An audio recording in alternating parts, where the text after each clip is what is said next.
합니다. 마태복음을 계속 연이어서 지금 묵상하고 있습니다. 오늘 마태복음 4장 1절부터 11절 말씀 가지고 예수님의 시험이라는 말씀으로 함께 말씀 나누려고 그래요. 예수님은 요한에게 세례를 받으신 후에 40일 동안 금식을 하셨습니다. 금식 기도가 다 끝나 갈 무렵에 사단이 예수님 찾아와 시험하기 시작하는 내용이 오늘의 본문입니다. 사단의 생각은 오로지 인류 구속을 위한 예수님의 사역을 방해하는 것입니다. 더불어 오늘도 사단의 생각은 동일합니다. 인류 구원을 향한 교회의 사역을 방해하는 것이 사단의 일임을 잊지 마시기 바랍니다. 성도들도 목적이 있지요. 삶 가운데 우리의 목표가 있습니다. 하나님 주변에 있는 모든 영혼들을 구원하고 싶습니다. 그러나 이 모든 구원의 사역에 선포하는 그날부터 시작되는 또 하나의 일이 있는데 그것은 방해요. 또한 우리를 시험하고자 하는 사단의 공격이 시작된다는 사실입니다. 4월 10일을 앞에 두고 있습니다. 저희들 기도하기를 결심합니다. 왜 기도를 강조하냐면요, 4월 10일 새생명 전도 축제를 놓고 기도하면 영혼을 위해서 또한 인류 구속을 위해서 기도하다 보면 반드시 시작되는 또 하나의 일이 있는데 그것이 무엇이냐면 시험이 있다는 거예요. 방해가 있다는 겁니다. 그것을 무너뜨리고자 하는, 그것을 방해하고자 하는 사단의 전략이 있다는 사실이에요. 그래서 기도하셔야 합니다. 우리 40일 동안 릴레이 기도회가 진행되는데 많이 참석해 주시고, 또한 이 일을 위해서 또한 목표를 이루고자 한다면 꼭 참여해 주셔서 기도해 주시는 우리 성도님 되시기를 주의 이름으로 축원합니다. 이와 같은 사단의 계략은 어느 곳에서나 쉽게 발견합니다. 첫사람 아담과 하와를 기억하시나요? 에덴 동산에서 평화롭게 지냈습니다. 마귀는 하와를 찾아와 유혹하였고 금지된 나무 열매를 따먹은 아담과 하와는 결국 에덴 동산에서 추방되는 결과를 갖게 됩니다. 예수님이 부활하신 후 예루살렘에서 시작된 초대교회도 사랑의 결정체였습니다. 그 당시 성도들은 내 것이 없이 서로가 유무상통하는 시대였습니다.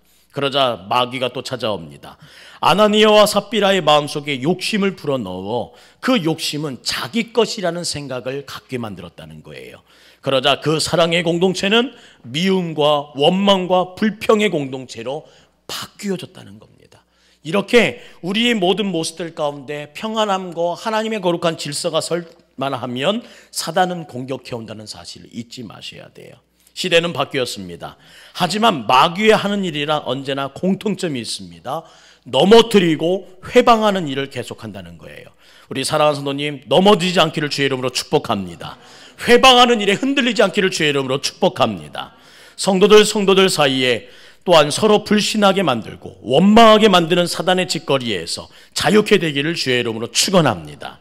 열심을 내서 일하려고 하는 사람에게 온갖 비방과 중상모략으로 김을 빼는가 하면 모처럼 마음 먹고 기도하는 사람에게 기도하지 못하게 하는 악의 세력을 도말하시기를 주의 이름으로 축원합니다. 그렇다면 오늘 감히 예수님께도 찾아와 시험한 그 예수님, 그리고 그 시험당한 모든 내용들을 이기심으로 오늘 우리에게 말씀하시는 예수님의 그 모든 일들을 생각해보며 어떻게 어떤 부분에서 마음을 지켜야 할지 묵상한 내용을 함께 나누려고 합니다. 첫 번째, 마귀는 인간의 자존심을 건드린다는 것입니다. 자존심 위에 하나님의 능력, 하나님의 이름으로 방어하시기를 주의 이름으로 축원합니다. 사람이라면 누구나 자존심이 있습니다. 자존심을 건드리면 이성을 잃어버리게 됩니다. 다윗 왕에게도 여러 충신들이 있었지요. 요압과 같은 장군이 있었고 아히도벨과 같은 모사꾼도 있었습니다. 아히도벨은 다윗의 아들 압살롬이 반역의 기치를 들었을 때 그를 따라간 사람이었습니다. 그런데 어느 날부터인가 압살롬이 자기 말을 들어주지 않자 나귀의 안장을 쥐어 고향으로 들어가 짐을 정리하고 자살하고 말합니다. 이유는 간단했습니다. 언제나 자신의 조언을 들어줬던 압살롬이 새로 들어온 후세의 조언을 더 따라주자 자기의 자존심이 상했다는 거예요. 그 결과 어떻게 돼요? 자살이라는 비극을 선택하게 됩니다. 싸움이 어디서 오던가요? 상대방이 자기 자존심을 건드렸다는 느끼기 때문에, 그 느낌 때문에 싸움이 시작되는 거예요. 이런 싸움은 가정이나 교회도 마찬가지입니다. 사람 누구나 자존심을 가지고 삽니다. 우리 주변에는 이러한 자존심을 건드려 이익을 추구하는 사람들도 있습니다. 물건을 팔고 사는 자존심을 부추기는 경우도 있습니다. 어리석은 사람은 이러한 부추김에 움직여 물건을 구입하고 힘겨워서 후회하는 경우도 무수히 많습니다. 이렇게 자존심을 건드리는 일은 마귀의 시험에도 빠지지 않고 나타납니다. 사단은 예수님께 와서 이렇게 말합니다. 예수님의 자존심을 건듭니다. 내가 만일 하나님의 아들이거든, 예수님이 하나님의 아들인 줄 사단이 몰라서가 아닙니다. 사단은 하나님이 한 분이신 줄을 알고 또한 하나님의 아들이 예수님이신 줄을 명확히 아는 영물입니다. 그러나 내가 하나님의 아들이라면 돌을 떡으로 만들고 또한 십자가 성전 꼭대기에서 뛰어내리는 그런 일들을 해보라고 부추긴다는 것입니다. 사랑하는 성도님, 사단의 고차원적 시험을 이기셔야 합니다. 내 자존심 무너졌다고 하여서 흔들려서는 안 됩니다. 자존심 안에서도 하나님의 은혜가 있어야 합니다. 오늘 사단은 이렇게 다가올지도 모릅니다. 내가 정말로 하나님을 믿는 사람이거든, 내가 만든 하나님이 자녀이거든, 내가 정말 직분받은 사람이거든, 이렇게 방해하고 시험하는 모든 세대 가운데 나사렛 예수의 이름 명하셔서 승리하시기를 주의 이름으로 축원합니다. 목사이거든 장로이거든 권사이거든 집사이거든 그 모든 것보다 필요한 것은 하나님의 도우심인 거예요. 내가 목사로 해서 시험에 강할 수 없고 장로라고 하여서 시험을 만사 이길 수 있는 것이 아니라 그 모든 자존심, 그 모든 하나님의 거룩한 마음을 지킬 수 있도록 성령님께서 붙들어 주셔야지만 이길 수 있다는 사실을 이기시기를 주의 이름으로 축원합니다. 교회 다닌 연수로도 이길 수 없어요. 우리의 우든 의지로도 이길 수 없어요. 시험은 하나님이 주시는 능력 안에서 이길 수 있다는 마음 가지시고 오늘도 내 마음, 내 모든 형편, 내 모든 사정 주님께 맡기고 나가시기를 주의 이름으로 축원합니다. 두 번째, 마귀는 인간의 약점을 이용합니다. 약점은 누구나 있습니다. 약점이 없다고 생각하는 것 자체가 교만입니다. 다만 노출되지 않았을 뿐입니다. 이러한 약점은 생활 환경이나 성격, 신앙의 정도에 따라 각각 다르게 나타납니다. 어떤 사람은 돈에 약한가 하면 어떤 사람은 이성에 약합니다. 또한 인정에 약한 사람이 있는가 하면 가족들의 위협에 꼼짝 못하는 사람들이 있습니다. 동물의 세계에도 가만히 살펴보면 약점이 많습니다. 짐승 중에 가장 덩치가 크기로 유명한 것이 뭘까요? 코끼리입니다. 근데 코끼리도 당연히 덩치가 크지만 제일 무서워하는 것이 생쥐라는 사실을 아십니까? 그 조그만 생쥐에게 코끼리는 쉽게 무너져 내립니다. 왜냐하면 생쥐가 코끼리의 백가죽을 갉아먹기 시작하면 덩치 큰 코끼리라 할지라도 곧 쓰러지고 만다는 사실입니다. 베드로전서 5장 8절은 이렇게 말합니다. 근신하라, 깨어라. 너희 대적 마귀가 우는 사자같이 두루다니며 삼킬 자를 찾나니. 오늘 우리로 하여금 주님 뭐라 말씀하시냐면 근신해야 된다는 거예요. 자기의 마음과 자기의 육신을 지켜나가 정말 하나님의 뜻대로 서야 된다는 거예요. 더 나아가 깨어 있어야 된다고 말씀하십니다. 사랑하는 성도님, 깨어나시기를 주의 이름으로 축원합니다. 지금 내가 내 생각을 지키고 내 생활을 지키고 내 행동을 지키고 내 계획을 지키기 위하여 깨어 있어야지만 우는 사자처럼 다가오는 마귀로부터 대적할 수 있다는 거예요. 예수님께 찾아온 마귀가 40일 동안 굶주린 예수님을 가만히 두지 않는 것입니다. 하나님의 아들이라면서 왜 굶는가? 돌을 떡으로 만들어 먹으면 되는 거 아닌가? 얼마나 합리적이고 얼마나 이치에 맞는 말이던가요? 에덴에서의 시험도 하와가 판단할 때는 지극히 합리적이고 지극히 논리적이었습니다. 겁이 많은 베드로가 예수님의 죽음을 만류한 것도 너무나 정당한 이해 방법이었습니다. 그러나 예수님은 베드로에게 사단아 내 뒤로 물러가라, 너는 나를 넘어지게 하는 자라고 책망하셨던 것을 기억하기 원합니다. 돈에 밝은 게하시가 나아만 장군의 물질을 탐한 것이나 아간이 얼마간의 재물을 자기의 천막에 감춘 것도 사실 우리 인간의 약점을 그대로 표현한 것에 불과합니다. 사람은 누구나 이렇게 약점이 있습니다. 그리고 이러한 약점은 언제나 마귀에게 노출될 수 있다는 사실입니다. 저는 주의 이름으로 축복합니다. 이 시간 새벽에 기도하면서 여러분의 약점이 생각나기를 주의 이름으로 축원합니다.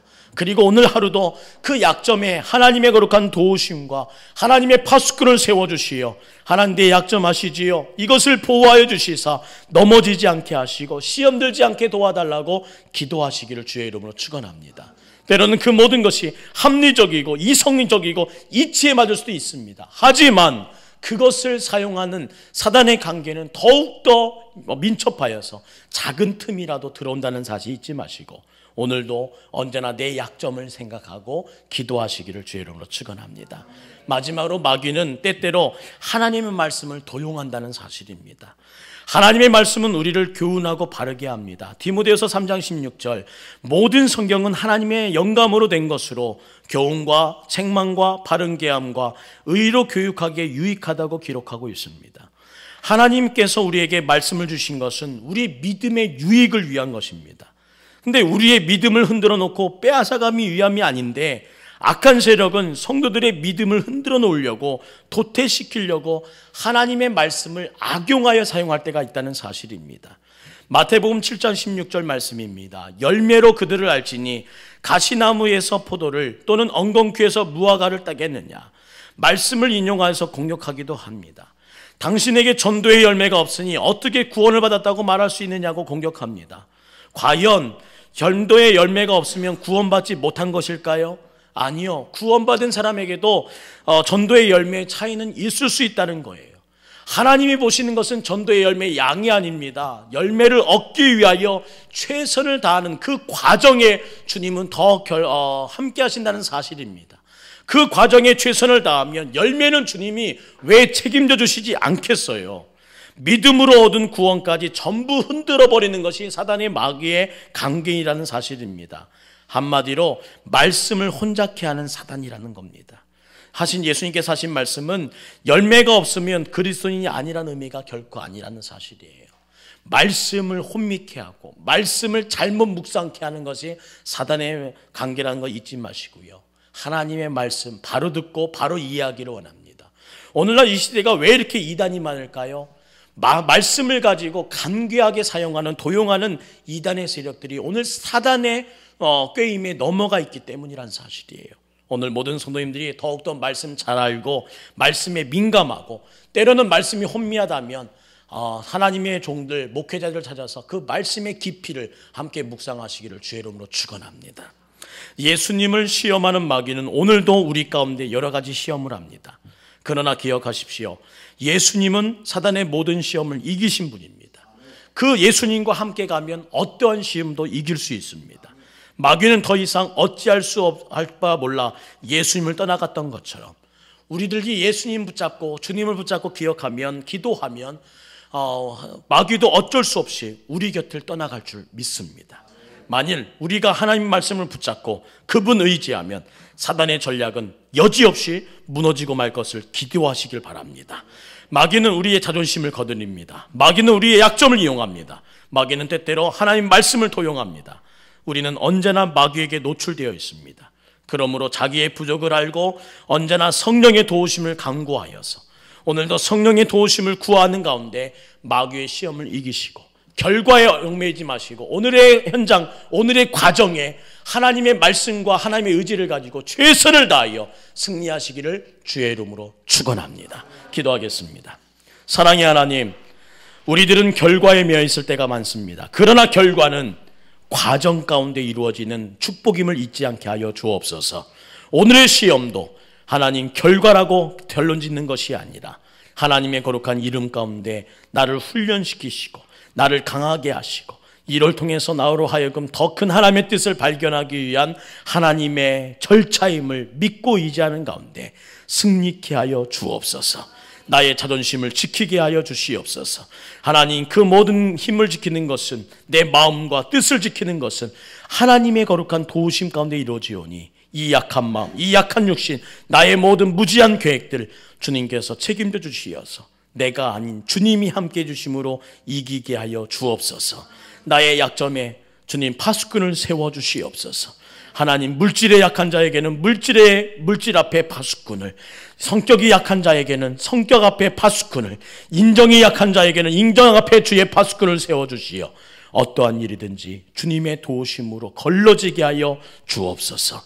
하나님 말씀이 도용하여서 잘못되게 묵상하고 잘못된 생각들로 오늘 우리를 빠지게 하는 많은 영들과 하여금 대적하여 승리할 수 있도록 주여 도와주시되 여러 가지 시험을 만나거든 만사 주님께 맡겨 기도하는 가운데 이루어지게 하여 주옵소서.